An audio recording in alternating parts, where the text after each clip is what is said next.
Buongiorno Fratelli. You're watching the Watchman Italy channel. And today I would like to kind of switch gears a little bit and talk about this incident that happened with this Air Force major, if you haven't heard about it. Ooh, let me move this. I don't know. There we go. Okay. So I wanted the dust to settle a little bit and simmer on it before I made a video. So I wanted to kind of gather some facts and information, which is rare these days. I know people just love to get get stuff right out there as soon as possible, but that's not always the best way to do things. I kind of wanted to mull on this a little bit before I made a video. So we just celebrated our 250th birthday of the United States, and just before that, we had this guy, this Air Force major, protest in uniform, saying that Trump needs to be impeached, convicted, removed from office. So this guy's, he's done. Okay, so let me talk about this. Okay, I'll get to Watson in a minute, but I want to recall where I talked about nation against nation, kingdom against kingdom, as Christ talked about in Matthew 24. And what we are seeing is this escalating seemingly almost every day. We seem to be in a global civil war between right and left, up and down, good and evil, whichever way you want to look at it. There are extreme opposing ideologies, and not even just opposing, there's several different ideologies, but generally speaking, there seems to be two main schools of thought, which is conservative and liberal. Um, and the liberals seem to be getting on the extreme end of that every day. They seem to be pushing further and further to the left. Um, I don't see conservatives going further to the right. They just appear to be more extreme as the left gets extreme. That's the way I see it. Because conservatives usually have a rock solid foundation of a value system, where the left, their value system is very malleable. Like it evolves, and they get more and more extreme. It seems like, like, for example, they went from the gays to the transgenderism, and like it just keeps going further and further left. Um, Conservatives usually sort of stay in the same area. Okay. Anyways, so we are in a global civil war. Okay, and this is happening all over the Western world. Europe is neck deep in this battle, um, and the United States is too. And we're getting to the point where we are collapsing from the inside out. Now, remember, the motto being on the cusp of, or the the day after our birthday as a nation.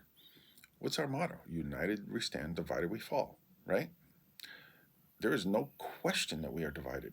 In times past, the left and right were much closer on the spectrum, and they were able to compromise and in a united way. Now, that's just not possible anymore. It's just not possible. Everybody's retreating to their corners, and they have um, evolved politics into tribalism. Okay, and so now, no matter what your political party does, you're going to support it, even if it's wrong. So that's a tribalist mentality, which is very, very dangerous. It's just very dangerous. And this happens on the left and the right. Okay, so I mean, I'm a conservative. I don't like everything that Trump does, and I will criticize some things. Like he's said some things about Israel that I don't like. He's done a couple things that I just like this whole that whole Greenland thing, which I didn't understand, and I'm like, I don't know, I don't know about that, but I'm not on board with everything Trump does. So while I'm a conservative, uh, I'm not. I don't swallow the whole bait, hook, line, and sinker. I mean, I try to get a good, balance of what I feel is right and wrong. But, you know, you're not going to like everything that your elected official does anyway. So that's normal. Okay. Well, most people should, anyways. I think some people just, no matter what their political candidate does, they're just on board with it. So it's kind of weird. But, anyways, so it's gotten too tribal. Okay. Um, so this whole thing that I keep hearing about Trump is a threat to the Constitution. First, it was a threat to democracy. Now, it's a threat to the Constitution. Well, they never really say how. Like, it's like, well, what is exactly is he doing that is a threat to the Constitution that the court systems are not involved with? So, when any president like tries to assign an executive order or something, okay, it gets challenged a lot of times. Most times it gets challenged, okay, and then it has to go to the court system, and then the courts will decide whether or not that it's constitutional or not. That's the process. So some executive orders that Trump has signed have been upheld, and some have not. So, and that's the uh, process of the checks and balance systems that we have. I learned this in junior high school about checks and balances. I learned it in junior high school, and it's like it. It's like the this generation just never understood that, and they think that everything has got to be done through violence or force or protest or something. It's like let the process work itself out. So Trump isn't getting away with anything. Okay, so please explain to me what is the unconstitutional thing he's doing that he's getting away with that our governmental process of challenging these things is not handling, that you feel the need that you have to resort to trying to overthrow him from the ground, from some type of grassroots movement from the ground up. It just doesn't make sense to me. Okay, there's plenty. Trump has plenty of political enemies in our own government that are constantly going after him. So uh, he's being challenged every day. Um, a little bit too much, in my opinion, but whatever. He's being challenged, so it's not like he's getting away with anything. Matter of fact, I think he's actually more handcuffed than any president in history. I say that facetiously because I didn't research that, but it just, at least in my lifetime, he seems to be more challenged. Obama was challenged a lot, but I don't think it was challenged as much as Trump is. I don't know. I could be wrong about that. I'd have to see the statistics, but I don't know. Anyways, he's challenged a lot. That's the point. Um, but through the legal process. Okay. Um, okay, what about the Epstein thing? I keep hearing that Trump is a pedophile, right? And he needs to be removed in office because he's a pedophile. Again, this is just confirmation bias. People, they just don't like him, and they're just saying things to support their confirmation bias. Okay, um, Trump was literally named in the Epstein files as someone who reported Epstein to the police. So, like, I don't get it. Like, why would he report Epstein and be in cahoots with him at the same time? Because he's kind of narking on himself at that point, which makes literally no sense. He threw the guy out of his club. So Epstein was a total, he was an agent of somebody. Epstein, I am convinced that Epstein uh, was a some type of, like, I don't want to say MK Ultra thing, but like he was some type of puppet for somebody doing their bidding and blackmailing politicians. Okay, so we still haven't found, like in The Godfather, our true enemy has not yet showed their face. I don't think Epstein was the top of that chain. Like there's somebody above Epstein that was kind of using him for political gain. Okay, and I think that person is in the shadows, or persons. Okay, like kind of Illuminati type stuff, but whatever. I don't know. It just seems to me that that would make the most sense. So, okay, we can scratch off, Trump was not in cahoots with Epstein. Okay, so let's rule that one out. We rule out the unconstitutional thing. That process takes care of itself. Okay, all these people say is a threat to the Constitution. Never even read the Constitution. I guarantee you that. Like they just they just say things. But that's confirmation bias. You're just using words without any understanding of the words you're using, right? Um, so if anything's a threat to the Constitution, it's trying to overthrow a president without due process. That's a threat to the Constitution. Okay, so uh, but they just don't see their own hypocrisy. They just don't see it. Okay, so let me get to Major Watson. Okay, now being a 24-year Air Force veteran, I know a little something about this, and so it's kind of personal to me, and so I'd like to share my opinion on it. Okay,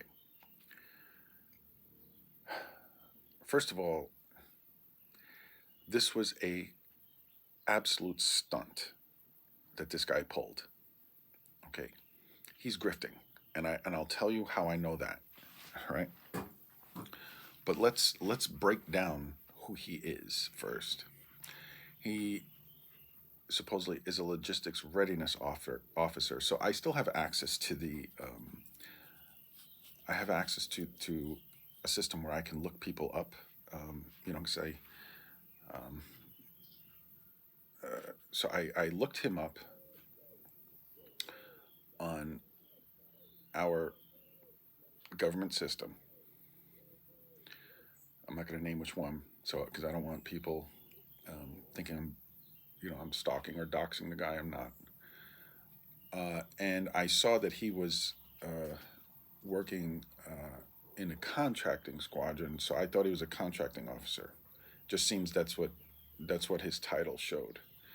But apparently he's a logistics readiness officer, which I think is hilarious because I was logistics readiness. Okay, so here's what logistics readiness officers do. They basically are in charge of vehicle management, supply, uh, cargo, passenger movement, and fuels. Okay, and they have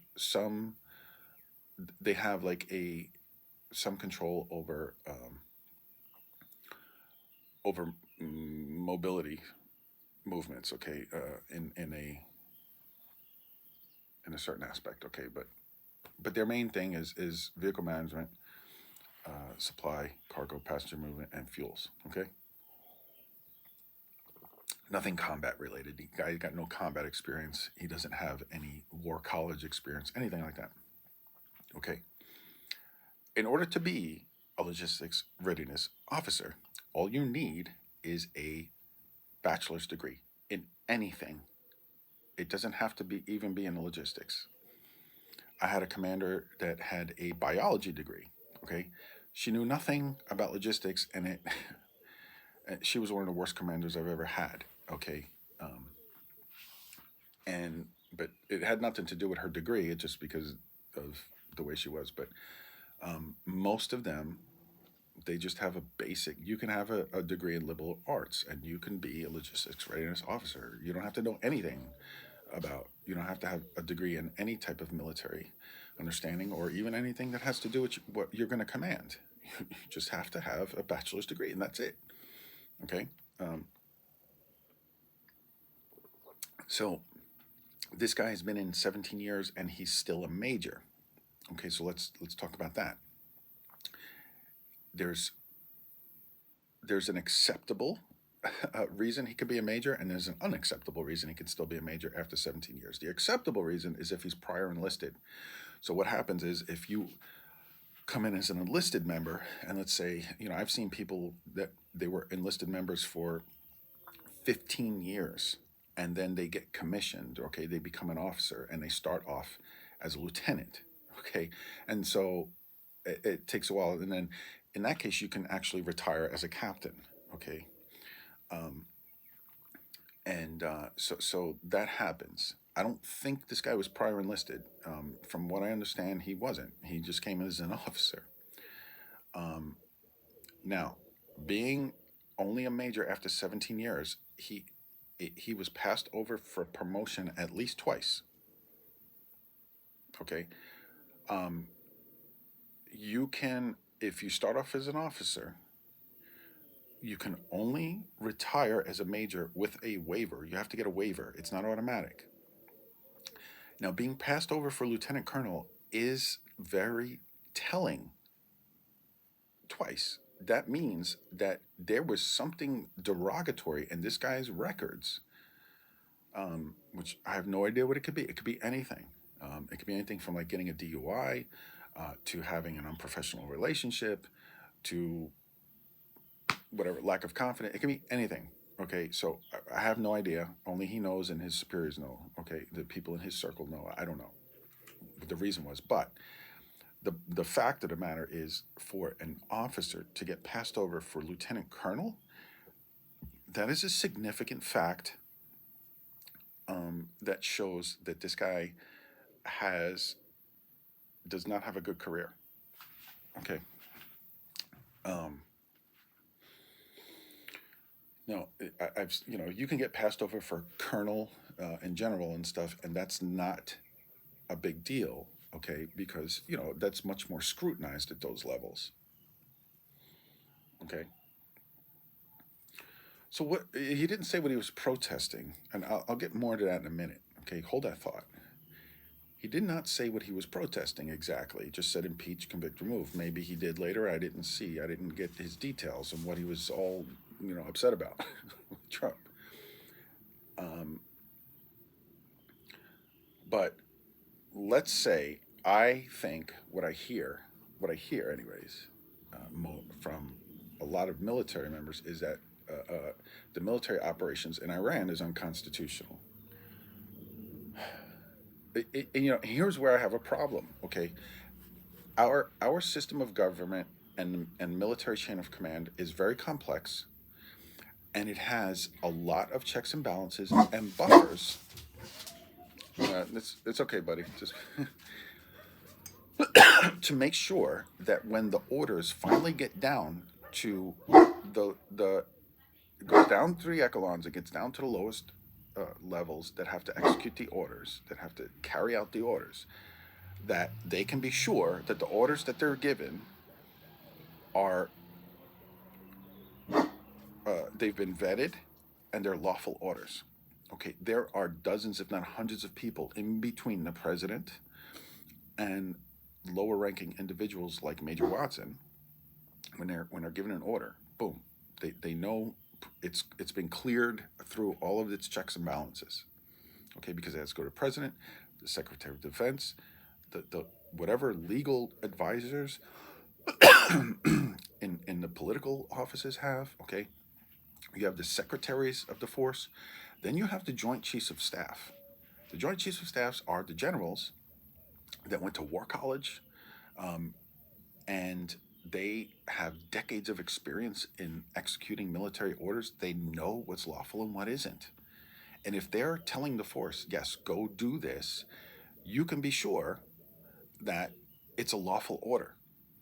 Okay, you see these movies, like when you have these like rogue generals and stuff.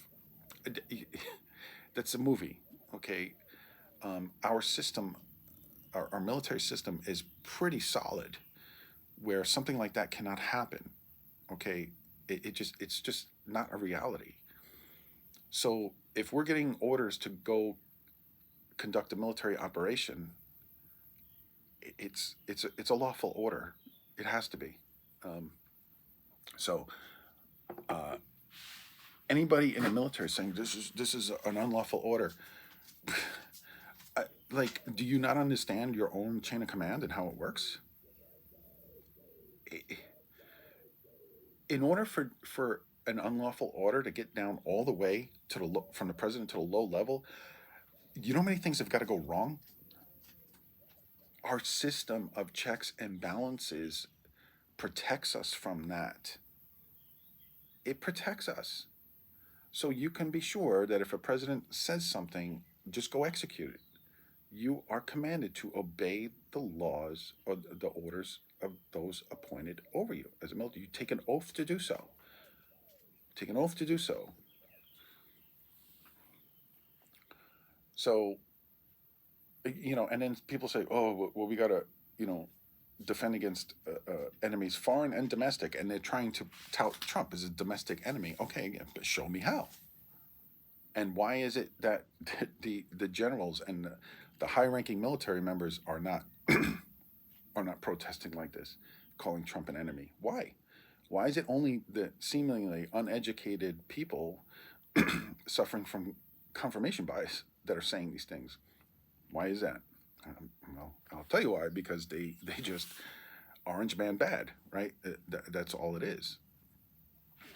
So, um,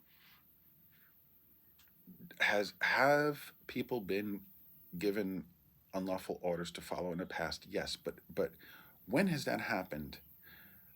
Cases like Vietnam, where you have a platoon leader that's saying go and wipe out this village, right? Unlawful order there. Okay, you have a right to refuse that. But usually the unlawful orders are coming from your immediate supervisor. Maybe even your commander, which is rare, but it's usually like your first line supervisor that's giving you an unlawful order. It never will come like okay, I don't want to get into this too much, but let's say you have a wing commander, a base commander. Do you know how unlikely it is that an unlawful order is going to come from a base commander and get down to a lower ranking member? Now, it has happened, but nothing that's a threat to our country. Like I knew this. There was a youth safety commander. I'm not going to name his name, but he was abusing his power and using military resources for for things he shouldn't have, like going on unauthorized TDYs, which is temporary duty. Like he's going to say, okay, I'm going to fly from Ramstein to Italy, make it happen. It's like, well, this stuff has to be planned. You can't just like say let's go now, like so like that kind of stuff. So he got in trouble for that, but that's not a threat to the Constitution. just so it's just an abuse of power and a waste of resources, right? So yeah, the guy, he did get in trouble for that, and he got passed over for promotion. So he was set to make what was it? I can't remember the next rank. He was a general. I can't remember if he. I think he was a. I think he was a 3 star. He was a 3 star general, and he didn't make it to 4 star. He was actually slated to be the next chief of staff of the Air Force, and he didn't because he got in trouble. So the process worked. Okay, the process did what it was supposed to do. Okay. Um, Anyways, back to Watson. 17-year major. Here's the deal. Um, he most likely knew that he was not going to get that waiver a major needs to retire. Okay, so he was going to get separated from the military without a retirement anyway. And that is extremely significant in this case. So what he did was seized an opportunity to, he took a calculated risk, and he used his uniform dishonorably, knowing that he was going to get in trouble because it didn't matter anyways.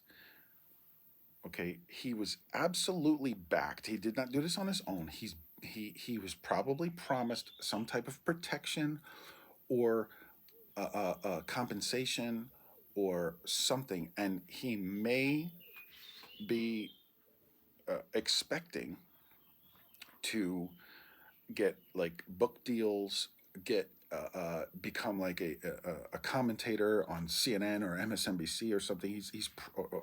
Maybe even being like a cast member on The View or something. This guy, I'm telling you, that is his expectation. He did not do this on morals. He did this as a calculated career move.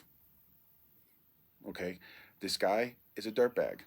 He's a clown, and the left is touting this guy as like a Captain America, like a hero. He's no hero. He's no hero. He's a grifter. Okay, and he's using his very short time in uniform. He's using a uniform that people have worn, that have bled and died for this country, and he's using this uniform, disrespecting the uniform, using it dishonorably to attack the system of government and the country that has given him every opportunity to succeed. Okay, this guy is a complete dirtbag in every sense of the word. And he'll talk about how, he'll say blow all the dog whistles for the left. Okay, so and they're gonna put this guy up as a hero. He's no hero. He's absolutely no hero.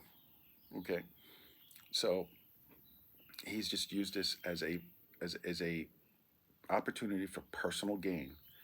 Okay, and the left is falling for it hook, line, and sinker. So, and it's funny because a lot of civilians that don't know anything about they're like, oh, an Air Force officer, a major, and like they're acting like this is such a big deal. It's not. This guy is a nobody. Basically, he has a failed military career, and this is the horse they're betting on for them to get Trump out of office. That's the horse. All these people do have to do is wait 2 years and they elect another president. Nope, nope, that's not good enough for them. So I served under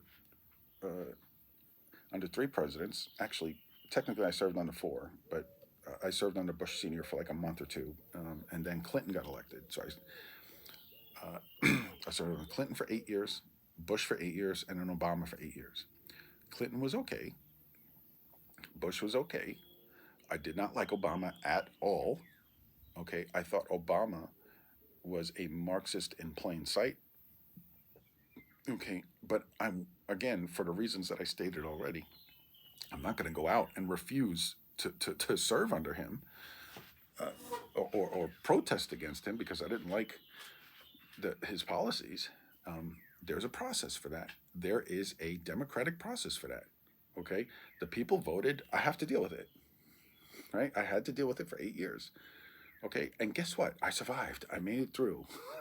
We all made it through as a country. Now, I think Obama did a lot of damage to the military, and he did a lot of damage to the country. But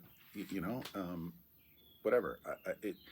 This is what the people are voting for, and who am I to like usurp that democratic process? Okay, the only thing I can do, like everybody else, is vote. Okay, I can speak my mind and I can vote. Okay, but I'm not going to, as a military member, don my uniform and then start protesting against the president because you swore an oath to not do that, right? So it's kind of funny, that this guy has already like got raised a lot of money in a GoFundMe or whatever for his defense team, which is hilarious because, again, they don't understand the court-martial process. Uh, it's a waste of money. He can hire a civilian lawyer, but the UCMJ is pretty cut and dry. The only question is how much jail time and fines this guy is going to have. He's definitely going to get kicked out of the military. Whether he's going to be under a dishonorable discharge, other than honorable discharge, um, it's yet to be seen. General discharge is a possibility. It won't be honorable. He will not get an honorable discharge. Um, he will likely have to pay fines. He's going to forfeit all pay and benefits, which doesn't matter. Like I said, he wasn't going to retire anyways. So I think the remaining question is if he's going to do jail time and how much. I think the max he's probably going to do is 2 years. I think that's the max he can get. But he'll probably do, I would say, 6 months. Okay, but going back to this guy getting passed over for promotion, he has a derogatory record already. So that's going to be taken into account, right? So this is the horse that the left. Oh, great! Look, we got an Air Force officer, and it's hilarious. And I'm going like, yeah, he's amazing. Now, if it was a general, I'd be like, oh, okay, now that's something, right? Maybe even a colonel, okay. But a 17-year major, that's your guy. Okay, go rally behind him. See how far they get you. This guy, is a his career was already in the trash. Okay, so he's no hero. He's just a nobody, and a failed nobody at that. Okay, um, so uh, again, he saw an opportunity, he took it. So here's the problem I have is that what that does is it may stir up some other people in the military, to um, embolden them to maybe, you know, defy orders or something. Like, you don't know the damage that can cause. It probably won't. It may be for a little bit, but it'll kind of it'll take care of itself after some time. So um, this guy, maybe when he if he goes to prison, when he gets out of prison, like I said, he might get a book deal. He'll have his 15 minutes of fame for sure. But my guess is that in a year or two, uh, people are gonna forget about this guy. And if he goes to jail for like a year or so, when he gets out, nobody. I don't think this guy's gonna get much attention. If he does, whatever. I don't care. Um, he's just another talking head with an opinion, and really is not significant in the grand scheme of things. So, um, bottom line is this: like I said before, um, here's what I'm seeing. Okay, now let me go back to the reason why I have this channel, which is to spread the gospel.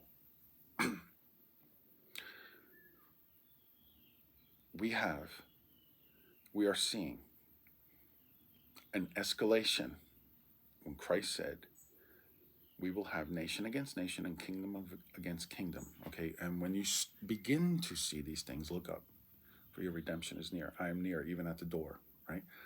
So what? Again, I've said this before, and if you haven't heard me say this before, when Christ said you will see nation against nation, the Greek word that they translated into nation is ethnos, really ethnicity. So there's going to be ethnic wars, and okay, so it's not country versus country; it's ethnicity, what we would say racial wars. Okay, and we are seeing that escalate. Okay, I will expand that to say ideological wars. Ideological wars. Okay, and we're seeing that. Okay, I'm taking the liberty to kind of um, be a little bit expand that understand the meaning of that verse and saying it's an ideological war. Okay, again, we're seeing a global civil war happen in the Western nations, and Major Watson is a part of that, and he's choosing the wrong side. Okay, the only side that we need to choose is the side of Scripture of Jesus Christ. And here's the thing: is that The signs that Christ mentioned that we will be seeing in the last days are converging. We're seeing them all, and Scripture describes these as birth pains, like a woman in labor. You will see these things escalate. They will become more frequent and more intense, more frequent and more intense until the birth. And the birth, in the scriptural sense here, is Christ's return. Okay? So you have a woman, she gets pregnant. Okay? She might have some morning sickness. Okay? Then when she starts getting into the third trimester, starts getting those contractions. Okay? And then closer to the birth, they get more painful and more frequent, more painful and more frequent. And we're seeing that. We're seeing the signs that Christ talked about in Matthew 24, Mark 13, Luke 21. Okay? The signs are getting more frequent and more intense. Okay? And one of those signs is this ideological war that we're seeing. Okay? So Christ is at the door. He is coming back soon. When I say soon, it could be now, it could be tomorrow, it could be in a week, but it's not going to be in 100 years. I can almost guarantee that. Okay, we have very little time left before Christ's return. If you still got breath in your lungs, and if you have not given your life to Christ, it's time to do so before it's too late. Okay, and again, we're either going to naturally die or we're going to be alive when Christ returns. Either way, at that point, it's too late. You cannot go back after that if you have not been saved. So you must believe in Jesus. You must believe that he is the Son of God, that God sent him to give us the truth, to reveal the scriptures, to fulfill the scriptures, that he paid for our sins, and salvation only goes through Christ and nobody else and nothing else. We cannot save ourselves by being good people. We must put our faith in Jesus Christ. We must repent of our sins. And we must follow him. Okay, we must believe. We must have faith and believe. That is salvation. Faith in who Christ is and believe the true Jesus Christ of the Bible. Okay? He said to ask, seek, and knock. So I implore you to pray to God and ask him to reveal himself to you sincerely and give your life. Say, Lord, and you can pray something like this and say, Lord, I realize that I am a sinner and I cannot save myself. I realize that you sent your son to die for me, your only begotten son. And he died on a cross and rose from the dead, and he paid for my sins. And I want to give my life to you. Please show me how to do that. You can pray something like that. It doesn't have to be complicated. Okay, but it doesn't stop there. Then you have to get to know Christ through the scriptures, through the true understanding of scriptures. And there's a lot of false teachings out there. Okay, but find a good church to go to. I would suggest, and I can't, since I don't know you and I don't know the churches in your area. A good start is to find I'm non-denominational. Okay, I don't adhere to any particular denomination, but from my experience, generally speaking, the Baptist doctrine usually are the closest to understanding Scripture properly. There's exceptions to that. I would stay away from Calvinism, and I would stay away from any isms, to be honest. Like John MacArthur was a Calvinist. I'm not saying that he was a bad guy. I'm just saying that I disagreed with him on that. But anyways, you're not going to find a perfect place. That's the bottom line. But usually Baptists are pretty close to truthful teachings, understanding, and you will find salvation through a Baptist church, usually, unless they're kind of rogue, which is I guess it can happen. So, anyways, but if you pray to God, and like this is where faith in God, is comes in handy, is that if you pray to God and you're sincere, He will send you to the right place. Okay, so anyways, that's all I got. So lots going on. And until next time, this is Watchman Italy saying, keep your ears to the ground, your nose in scriptures, and your eyes looking up, because our redemption is near. Okay.